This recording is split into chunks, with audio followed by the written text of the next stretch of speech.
All right, let's talk about that feeling. You know the one. That feeling of being completely swamped, where everything is piling up and you have absolutely no idea where to even start. We're not going to go through a bunch of generic productivity hacks today. Instead, we're going to dive into a practical, step-by-step reset for your brain. I mean, you know this moment, right? You've got a mountain of things to do, you look at the list, and instead of diving in, your brain just stalls. It's like a total system shutdown, a state of paralysis. Well, that feeling actually has a name, and just understanding what it is the very first step to beating it. Now, the most important word on this slide is perceived. See, overwhelm isn't just about having too many things on your plate. It's about that gap. The gap between what you feel is being asked of you and what you believe you're capable of handling. So right away, this changes things.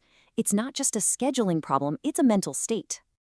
And look, it is so important to get this straight. Feeling overwhelmed is not some kind of character flaw. It's not a weakness. It's a biological signal. Your brain is basically in a low-grade fight-or-flight mode, just screaming, too much input, too much input. But here's the good news. We can give it an off-ramp, and we can fix it. Okay, first things first. You can't think your way out of a problem when your nervous system is completely on high alert. It just doesn't work. So we're going to start with a really simple, immediate reset.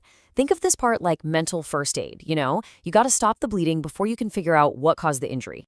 So here's the two-step emergency stop. First, you just breathe. Seriously, use the 4-4-6 method. You breathe in for 4 seconds, you hold it for 4, and then you do a long, slow exhale for 6 seconds. This literally sends a signal to your nervous system that you're safe, and it starts to turn off that panic button. Then, once you feel just a little bit calmer, you do what's called a brain dump. Grab a pen and paper or open a blank document and just write down everything. Every task, every worry, every little, oh, I can't forget to, get it all out of your head and onto the page. Okay, so you're a little calmer now. Your brain isn't trying to juggle a million thoughts at once. But now you have this big, kind of scary list in front of you. So what do? Well, now we turn that raw data dump into a real, manageable action plan. This is the question, isn't it?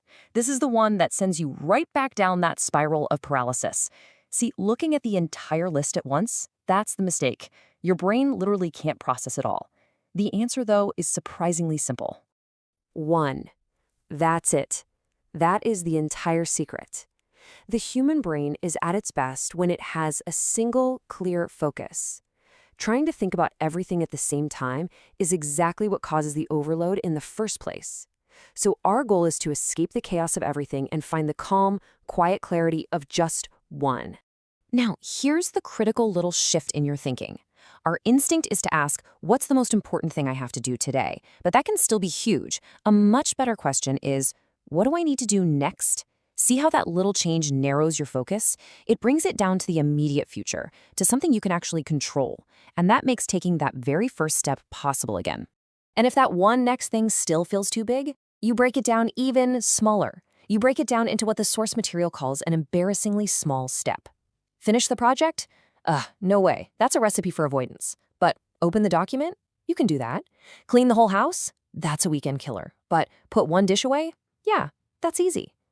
This is how you build momentum. Just starting, is everything. And this has to become your mantra when you're feeling overwhelmed. Perfectionism is the absolute enemy of progress. You have to give yourself permission to do a B- job right now. The goal isn't a flawless outcome. The goal is simply to get moving again. You can always come back and make it better later. All right, so we've got the immediate tactics down. But how do you stop this from happening over and over again? Let's zoom out a little bit. This is all about building a more resilient mindset for the long haul. You have to realize that your internal monologue, that little voice in your head, is either fueling the fire of overwhelm or it's putting it out. When you catch yourself thinking, I'll never get this done, you have to consciously stop and replace it. You have to shift from that catastrophic big picture thinking to practical next step thinking. Your thoughts really do create your reality here.